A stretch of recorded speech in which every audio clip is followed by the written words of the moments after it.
located in the directions I am indicating. In case of fire, you will be notified in the following way: bell, horn, or public address system.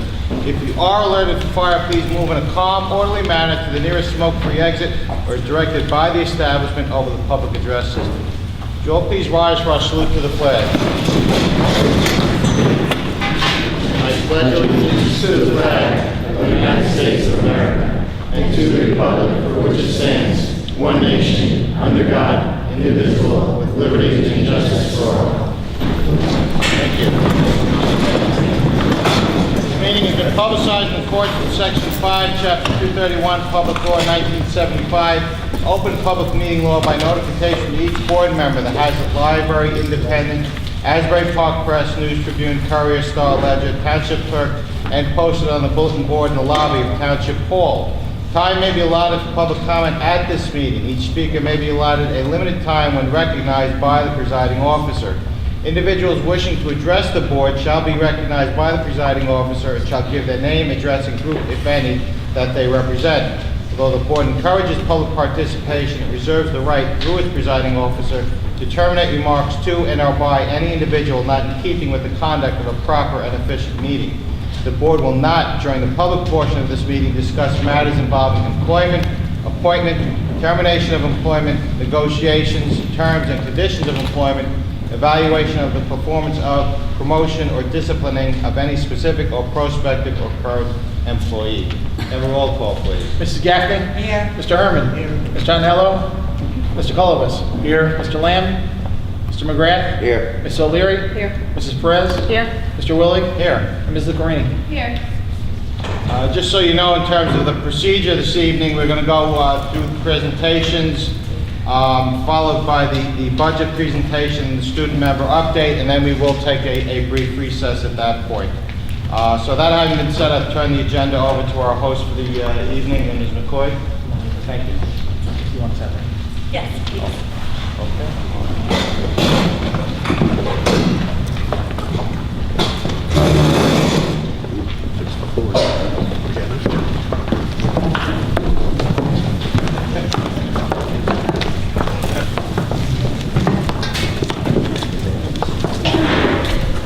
Good evening.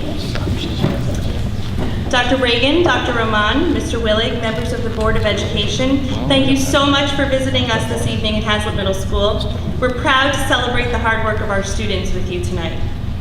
In the back of the room, you will see our mini art show. Under the direction of Mrs. Toll and Mr. White, the art students have prepared works all year long for display in the spring art show, which will be held on May 14th, along with our spring chorus and band concert. Please feel free to take some time during tonight's break to view the art display, and we hope you'll be inspired to join us for the full show on May 14th. Tonight we're going to speak to you just for a few moments about flipped classrooms. Technology integration is a key aspect of instruction at Hazlet Middle School. You are aware that this year all 7th grade students are taking pre-algebra, and one learning technique we found to support this heterogeneous grouping in pre-algebra is the flipped classroom approach. What is a flipped classroom? In a flipped classroom, students receive their direct instruction, or something similar to a lecture, via a video tutorial often viewed at home. And then in-class time is spent collaboratively. In class, the time can be spent on discussion, problem solving, individual coaching, small group instruction, breaking up into learning groups, and even working independently. There are many benefits to flipped classroom. I'm sure if you've heard some of the buzzwords of flipped classroom being thrown around in the educational world, you've heard some advantages and disadvantages. We have found true advantages here at HMS. Two of the primary advantages we've discovered are that students can follow the lecture material at their own pace. So when students are at home viewing an instructional video, they can pause, they can rewind, they can go back and watch that video as many times as they want. They can go back and watch portions of the video that might help them with their homework, and they can even point out up to the minute parts of an instructional video that were difficult for them to comprehend or that they have questions about. Also then, the next day, the teacher-supported instruction is truly differentiated. The students are able to come into class and tell the teacher through an interactive learning activity what they do and do not understand. That way, the teacher's able to really hone in on what it is the students need to work on. So I'd like to invite two of our flipped classroom experts, Mrs. Terbecki and Ms. Balinskis, forward. Mrs. Terbecki and Ms. Balinskis both teach pre-algebra here at HMS. Some of their pre-algebra students are here in the front row, and they're going to do a demonstration of the flipped classroom for us.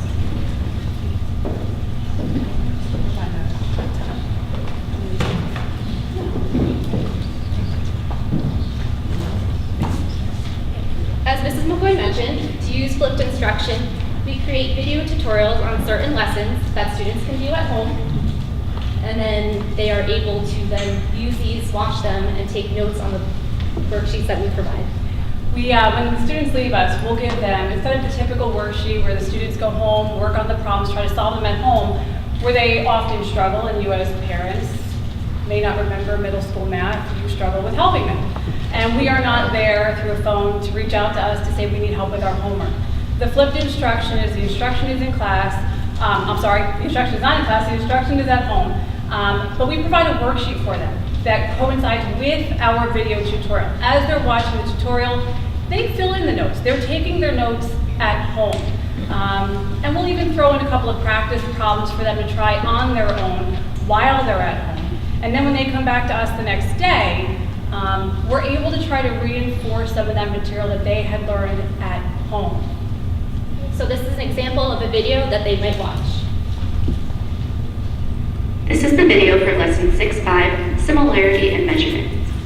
Now in the last lesson, we learned how to look at similar figures and find corresponding angles and sides. We also learned that the ratios of the sides in similar figures is equal.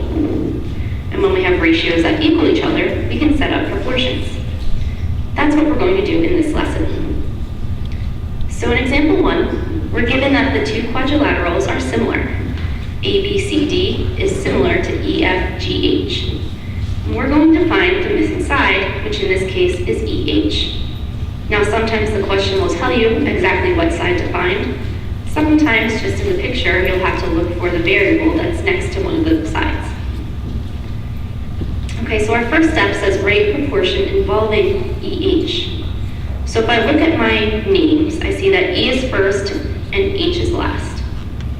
So I know that that matches up with AD, because that's first and that's last.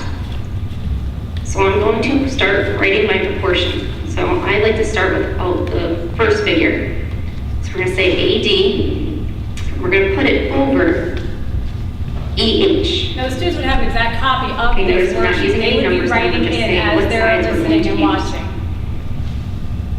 Okay, well that's going to equal another ratio. And then you want to look in your picture and see which corresponding sides have both measurements given. Well, here we have GF given. If we look, GF would be the two middle letters, which means BC would be the two middle letters. And if we look at our other diagram, we are given BC. So we can use the ratio of these sides here to complete our proportion. Okay, so back here, if I started with ABC. So when working on this at home, again, as I said, we would then throw in, once they viewed the lesson, we would have a couple of review questions for them to try on their own. They're able to pause the video. We can then walk them through and they can check their answer at home. They can come in the next day, ask us any questions.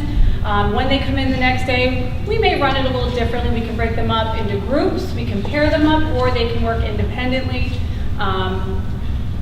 And one of the strategies that we'll use now incorporating technology, in addition to our YouTube channel, is we use what are called smart remotes. So the students are able to then, we'll pull up a question for them, and we have a couple of our students who are assisting. The students will log in, and with these, they have a couple of options. They are given student IDs. They can log in where I then know who the students are using the remotes, or they can log in anonymously. So right now, our students are logged in anonymously for this. We can have a question up. So now our class comes in, they viewed their homework last night, we have a review question. We want them to complete it. They're working on it, they enter their answer in class, which they should be doing now. And we're also able to see to the left how many out of the students have actually answered the question. So right now, 1 out of 7 of them have answered.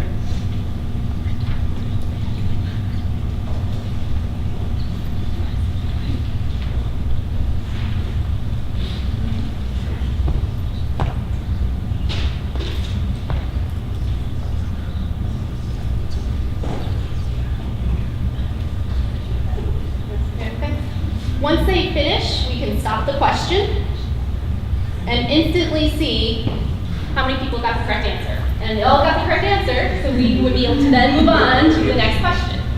All right, so now we're able to, at that moment, instantly get feedback from the class. If they had done homework last night, there's no way as teachers that we're able to go around to every single one of their worksheets, every single one of their problems, and at that moment check to see how they did. With this, we could throw up a couple of random questions, and we're able to see and get an understanding of how they're doing at that moment, real time in class. So now we have another question.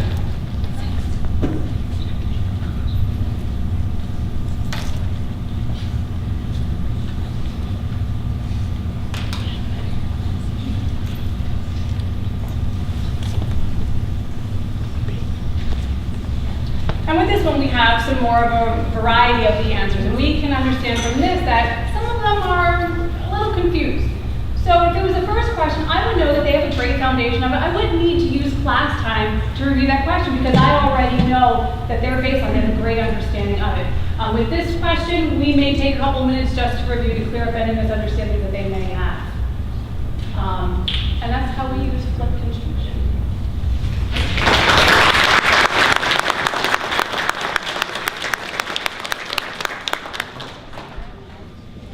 Thank you so much. Hopefully this gives you an understanding of some of the technology that's being used in the classrooms here at the middle school. We thank you so much for your attention. We'll turn the meeting back to the board.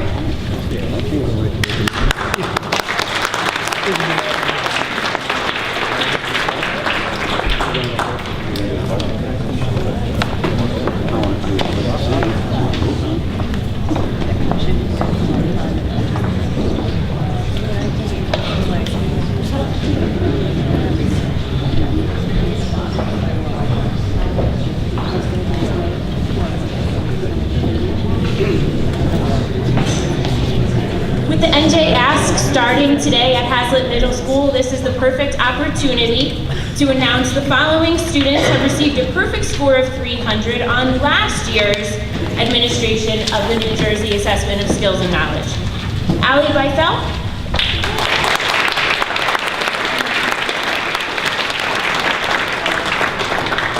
Daniel Dragonoff,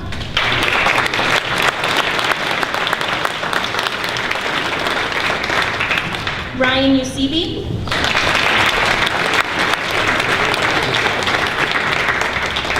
Joseph Fiore,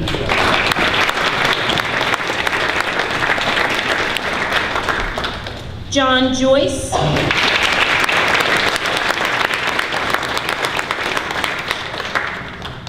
Scott Larson,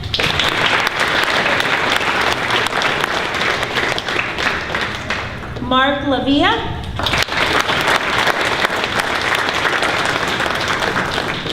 Thomas Lehan,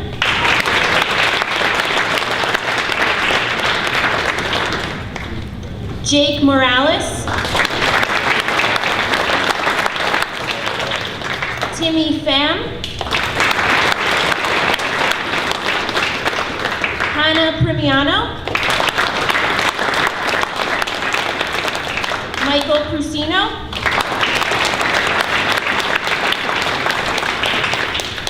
Jenna Rask, Tyler Smeda,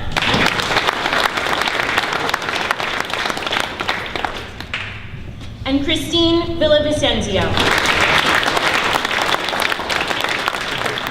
Congratulations to all the perfect score recipients.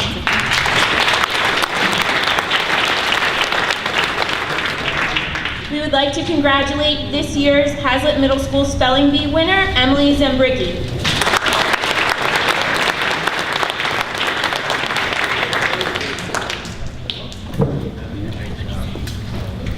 And this year's Hazlet Middle School Geography Bee winner, Daniel Dragonoff.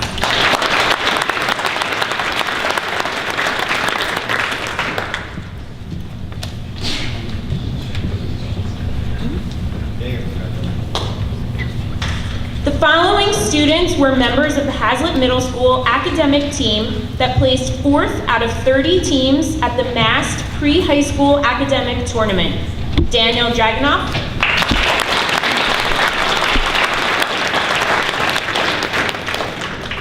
Ryan Usibi,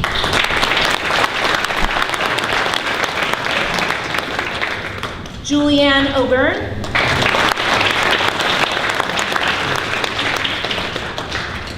Danielle Picarello,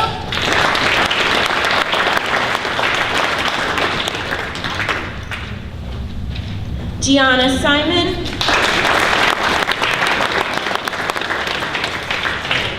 and Carlos de Cruz.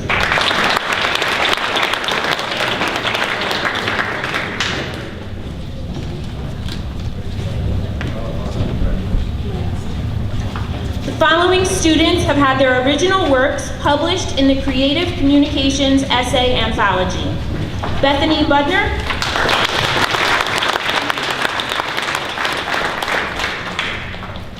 Rebecca Eklund, Derek Ellis, Bethany Evans, Dana Galassa,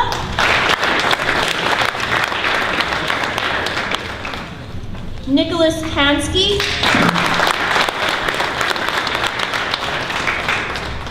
Alexa Manginelli,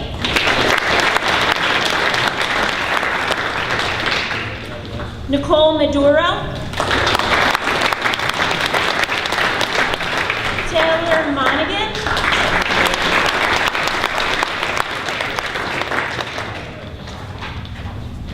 Patrick Quinn,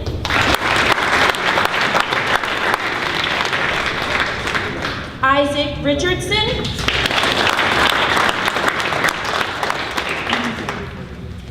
Elizabeth Rosales, Robert Snyder, Tyler Strasser, and Cassidy Tripolitis.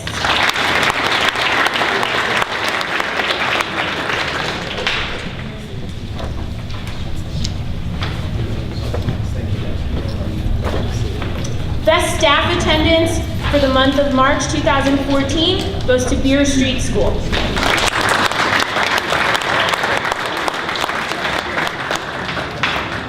Congratulations to all of this evening's recipients.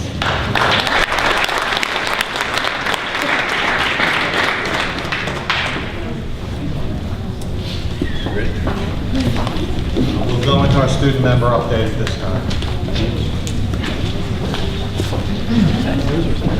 Hi everyone. I hope everyone enjoyed their refreshing spring break. Few reminders for all parents and students. Third marking period report cards can be seen on the parent portal. First off, Raritan High School's annual talent show will be Wednesday, April 30th at 7 p.m. The junior prom will be held at the Sterling Gardens on Friday, May 2nd. The Beatlemania band fundraiser will be held on May 9th. Hazlet Middle School spring concert will be held on Wednesday, May 14th. HMS will also have their annual art show on May 14th at 6 p.m. Beer Street Elementary students will begin NJS testing May 5th and finish on May 8th. Get into spring spirit by purchasing beautiful flowers at the PTO plant sale on May 8th and 9th. Cove Road Elementary PTO's council meeting will be held on May 1st at 9:30 a.m. Students will begin NJS testing May 5th and finish on May 9th. The PTO plant sale will be held on May 8th and 9th. Lillian Drive Elementary will have NJ Pass makeups for all second grade students through May 5th to May 7th. Middle Road Elementary will have their NJ Pass testing for all second grade students starting April 28th through April 30th. The 4th grade spring concert will be at Raritan High School on May 4th at 7 p.m. Middle Road will also will celebrate National Teacher Appreciation Week starting May 4th. May 8th and May 9th will be the PTO plant sale. Raritan Valley Elementary School. Second grade students will have their NJ Pass testing on April 28th through April 30th. Raritan Valley will also host the art show at 6 p.m. on April 30th. Sycamore Drive Early Childhood Learning Center will celebrate Teachers' Day on May 6th. The PTO will have their meeting on May 7th at 7:30 p.m. May 9th will be the PTO plant sale. May 12th, students will celebrate Gardening Day. Thank you.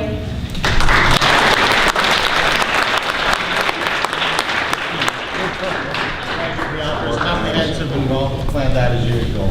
Now we have a short budget presentation, and following that, we will have a vote and then go to a break. Thank you, Mr. Willie, and we will try to keep it brief. As this is our budget hearing, it's important for us to share with the community and with all of our stakeholders information that went into the creation of this budget. So we'll try to be concise and hit on the highlights and give you a synopsis and the overview of the budget that will be presented for the 2014-2015 school year. Okay, where do we begin? I thought that was a cute picture and reminded me of myself when I was that age. But nonetheless, where do we begin with the budget and where do we start? Can you guys hear me if I walk over here? Tell me no if you can't. I'd rather just walk and talk. Is that okay? Can you hear me in the back? Yeah. Okay, perfect, thank you. Where do we start? When we begin our budget, we start with one thing in mind, and it's our students. And we begin with our mission statement, which we created a number of years ago, and we really hold it near and dear to our hearts, and we believe what we say. Our mission is to educate all of our students to achieve their maximum potential. That's where we start planning with the budget. You know, we don't make cars, we don't make air conditioners, we don't sell stuff at Walmart. What we do is we provide an education for the students and the families and the children in this community. And we take it really seriously that we provide a quality product so that our students can be successful, not just locally or in the state or nationally, but globally, because that's the competition that our students face in the world in which we live. So we start the budgeting process, making sure that we, as the Board of Education and the Central Office of Administration, are able to provide adequate resources for our students to meet that mission and be successful. That's where we begin the process. What does it look like? We start at the building level with our building level administration, solicits feedback from their community, from their staff members, and gets what do they need? What do they need to achieve our mission? What do we need to improve our programs to continue to move forward? After that, they meet with the Central Office Administrative team, myself, Mr. Mullins, our business administrator, Dr. Rahman, our assistant superintendent, and we discuss their ideas and the feasibility, how they relate to our mission, and whether we can actually put those in practice and have the funds in order to do that. We next bring it to our Board of Education Finance Committee. Member of the board, 4 members of the Board of Education comprise our Finance Committee, and we talk about it. We talk about what our initiatives are. Do we have the allocation of the resources to make those initiatives happen? We have discussions back and forth. From there, we bring it to the full Board of Education. We then seek the county approval, and then we come here. This is our public hearing where we share our thoughts and our perceptions of the budget and what we want to implement as we move forward for 2014-2015 school year. Three basic objectives to the budget. We want to make sure it's a multi-year approach, that we're not just every year coming up with a budget to meet this year's needs and then moving on next year, coming up with a budget to meet those needs. It's a multi-year approach. We were fortunate enough a few years ago to have our middle stage evaluation process, and last year developed our 7-year strategic plan. We're using that to guide our growth as we move forward. We have academic goals contained in that plan, as well as organizational capacity goals, which are all listed on our website. That's our 7-year plan moving forward. So we want to make sure this year's budget, meaning 2014, builds on those goals and will continue to provide the foundation as we move forward. The next objective that we want to do is make sure our resources are allocated in an appropriate manner, and make sure that the allocation of those resources are related to student achievement. At the end of the day, what we want is student achievement and increases in student achievement. How do we do that? We make sure the initiatives that we put in place are effective. We assess that information. We use data-driven instruction and data-driven decision-making processes to determine which initiatives were successful in that. Last year we have, this year we put in place a totally online advanced placement course at the high school. Now we think it's going pretty well. Kids seem to be responding to it. The teachers enjoying it, and the conversations back and forth are really productive. But in the end, when we evaluate the effectiveness of that program, how well will the students perform in that advanced placement assessment test really matters.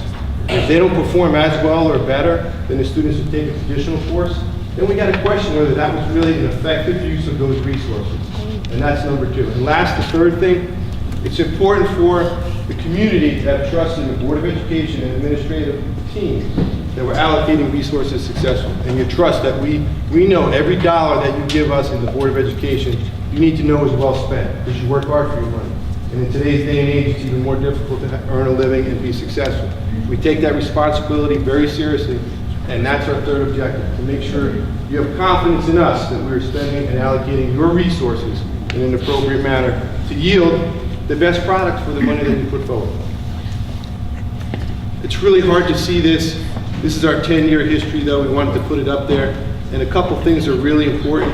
If you look at this number here from 2014, 2005, down to 2014, 2015, it's 10 years.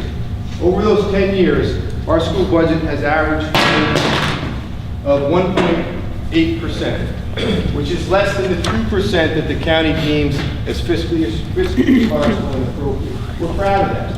We were able to keep the budget low and the increases low and still provide superlative programs to the district. If you look at this other line, this is, again, it's hard to see, all the information's on the website, but basically our state aid was $13 million approximately in 2008. For next year, it dipped significantly after that. It's still not up to where it was almost 6 years ago.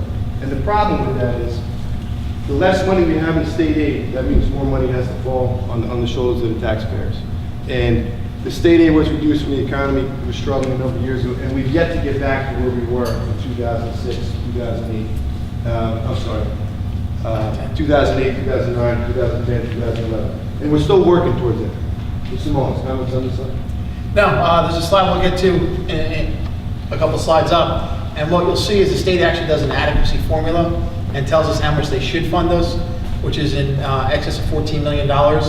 And yet us, just like a number of other districts in the state, they're still not even funding their own formula, their own calculation of what they said they should be giving the district.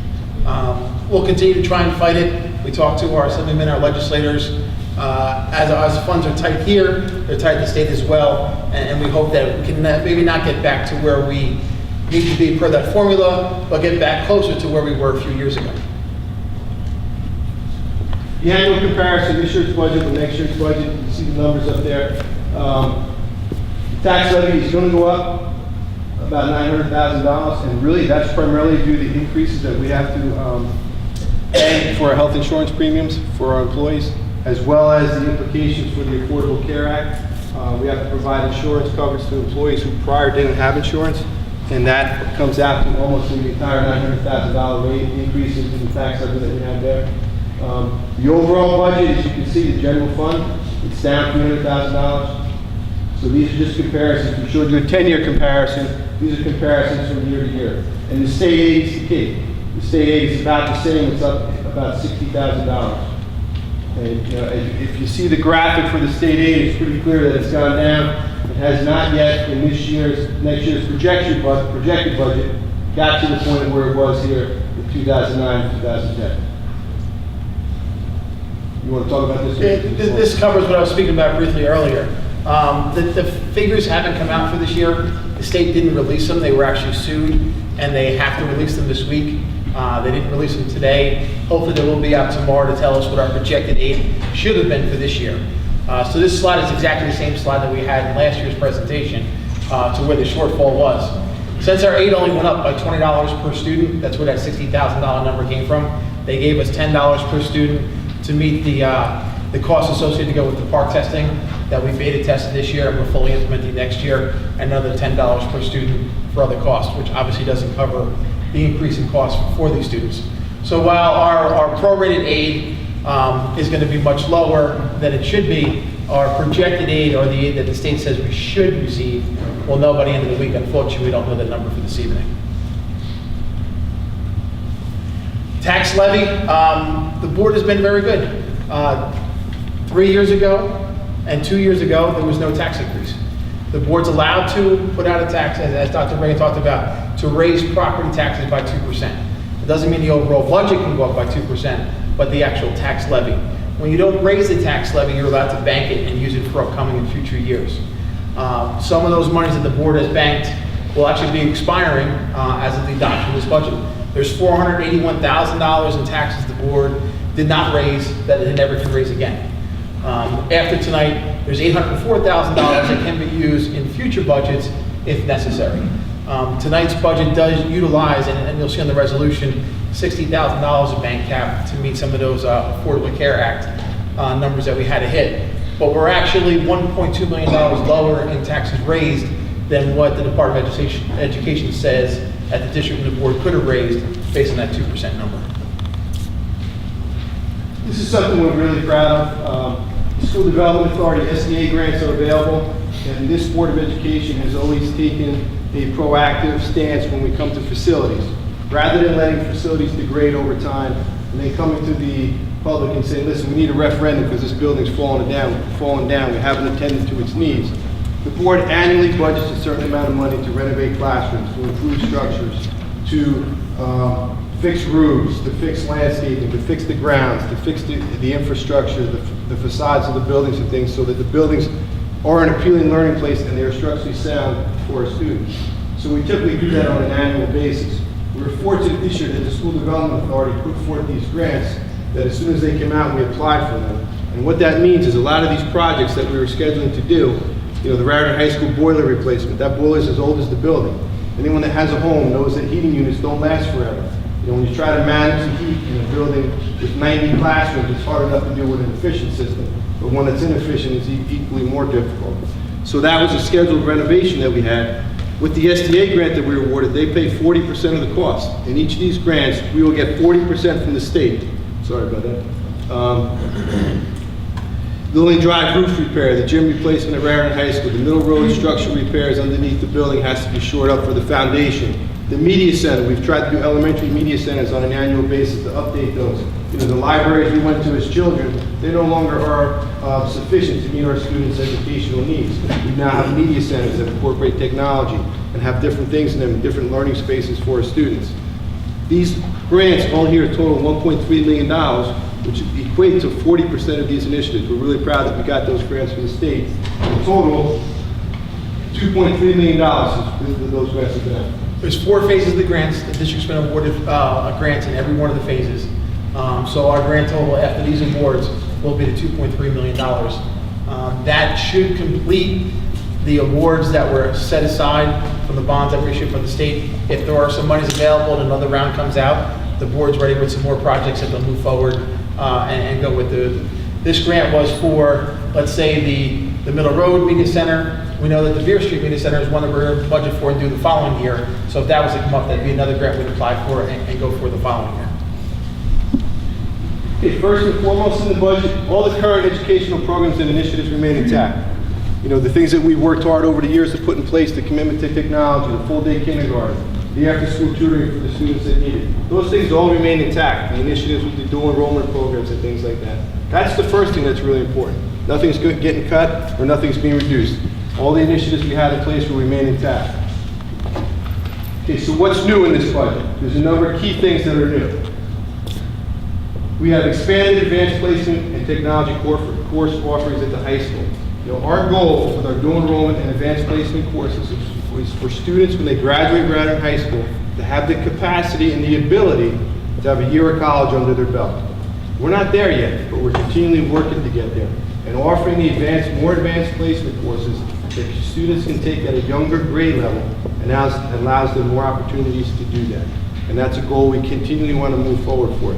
It's appropriate for our students, and it's also fiscally responsible for our parents, because if you take those courses while you're in high school, it's significantly cheaper than you would take them when they get to college.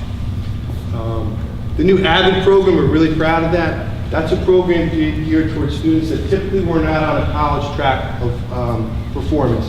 And they may be the first children in their family to go to college. And what it does, it provides them the skills that they need in order to be successful academically, starting in the middle school, moving on to high school, and learning those skills, and raising the expectations that yes, those students are going to go to college. We're really happy about that program. Again, we will gauge that effectiveness as we go over time to see how successful that program is. Increased course offerings in the high school and the middle school.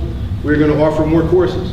We're proposing a couple different schedules to adjust the schedules. We're still negotiating exactly what those are going to look like, but they will afford our students more opportunities to take a wider variety of courses. We're excited about that. You know, the students that are going to be successful in tomorrow's world are going to have a wealth of experiences, be they in the arts, be they in the humanities, as well as the STEM, the science, technology, education, engineering, management type skills. That's important. The creativity part is equally as important. New textbooks, advanced placement courses we're offering. Algebra, they talked about today in the flipped classroom and using the pre-algebra in 7th grade. Next year, all 8th graders will take algebra. That's part of our initiative to have a higher expectation bar for our students. And some people had reservations this year that students would struggle with the pre-algebra in 7th grade. The students are performing beautifully. Some students are doing better than others. That's human nature. And we're providing the support for the students that need it, and we're providing enrichment for those that are functioning at a higher level. But our expectation is that all students can succeed at that, and they are. And that will move into the 8th grade as well, that all students will take algebra, so they're enabled to have the higher level math courses when they get to high school. Expanded summer enrichment, you know, the summer enrichment program we started probably 6 years ago, and it gets bigger each year. We have more course offerings, and this year we're continuing to expand on those, offer more advanced placement courses. So the students that are taking advanced placement at the high school in September will get a jump start in the summer and be able to get a head start in their studies. Other districts are doing this too. It gives our students one step forward in moving in that direction. We're also offering an online blended kind of course for 8th grade students going into 9th grade for geometry. And again, these are for students that want to do this. I got high school kids, they don't want to take school in the summer, but sometimes we have to force them. And those that want to do it and want to get to that next level, there's an opportunity for them. We'll assess how many students actually enroll in that course, and we'll see how successful it is. Implementation of the middle stage district-wide accreditation. We're really proud of the district-wide accreditation that we've achieved last year. We used that form to create our strategic plan moving forward.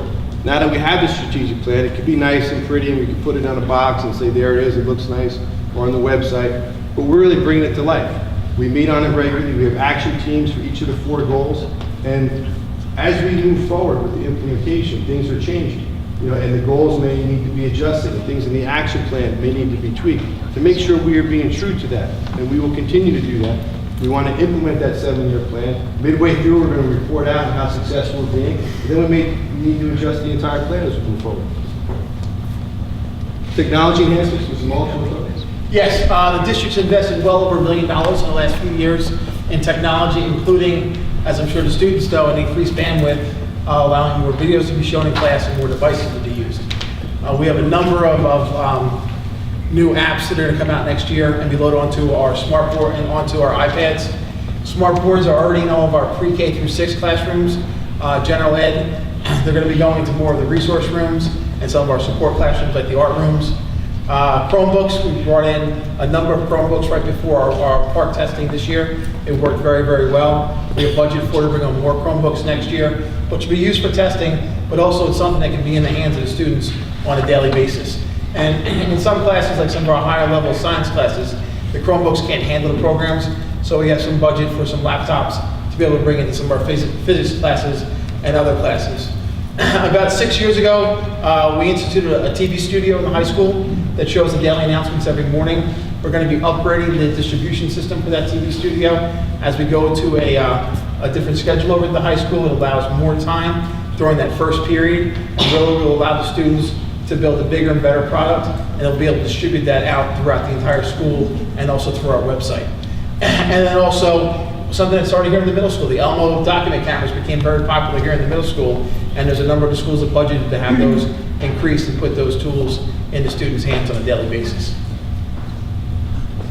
Facility improvements, as Dr. Bregan touched on, and as you can see, there was a stage here before break. We continue to make changes and make improvements. The HVAC system that's on the agenda for approval tonight at the high school, where we're getting the 40% funding.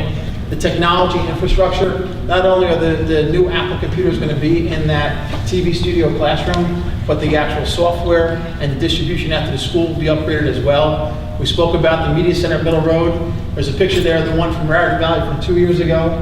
I think Cove Road will argue that theirs was even nicer that we did this past summer, and I'm sure that Middle Road's going to try and up Cove Roads. That we were able to put things in. That room was able to have 3 instructional areas where there's computers, there's desks for reading, as well as there's places where iPads can come out, and then another area where a TV and different video production can be shown. The window replacements at Raritan Valley, all the windows over Raritan Valley are going to be replaced. We're putting a bid out for that right now, and again, 40% funding is coming back for those.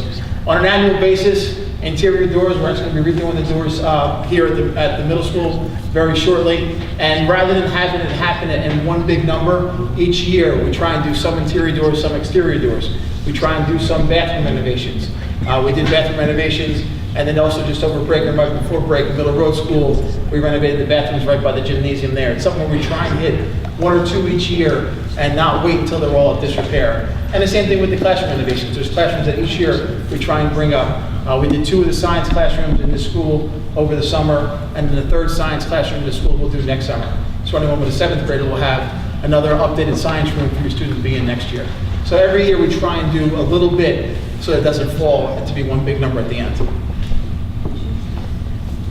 In the end, we're very grateful for the Board of Education and their continued commitment to do what we feel is in the best interest of the students and provide the resources and tools that we need to help us enable our students to be successful for the world in which they're going to graduate into. Be successful, be it academic, vocational, or the military, whatever career path they choose when they exit our schools.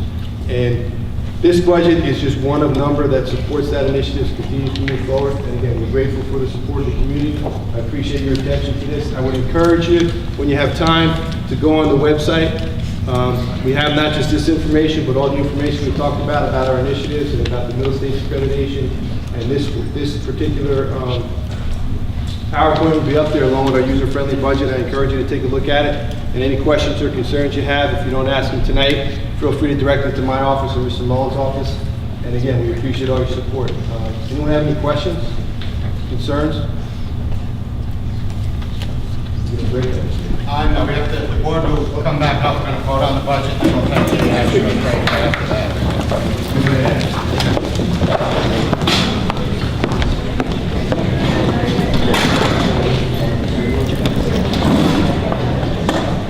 Thank you, Dr. Bragan and Mr. Mullins. At this point, we're on the agenda, page 1, citizen comments. Anyone would like to address the board regarding items that are on the budget agenda, come to the podium and state your name. Brief statements may be made, and no participant may speak more than once on the same topic until all others who wish to speak on that topic have been heard. All right, seeing none, we have a motion on the budget resolution item 3 and 4 on pages 1 through 3. Thank you, Mr. Colivas. Second, Mr. Herman, thank you. Any comments or questions? Okay, hearing none, can I have a vote, please? Mrs. Gaffney? Yes. Mr. Herman? Yes. Mr. McGrath? Yes. Mrs. O'Leary? Yes. Mrs. Perez? Yes. Mr. Colivas? Yes. And Mr. Willie? Yes. Okay, now we're just going to take a short adjournment and then resume with the regular business portion after a couple minutes. Thank you.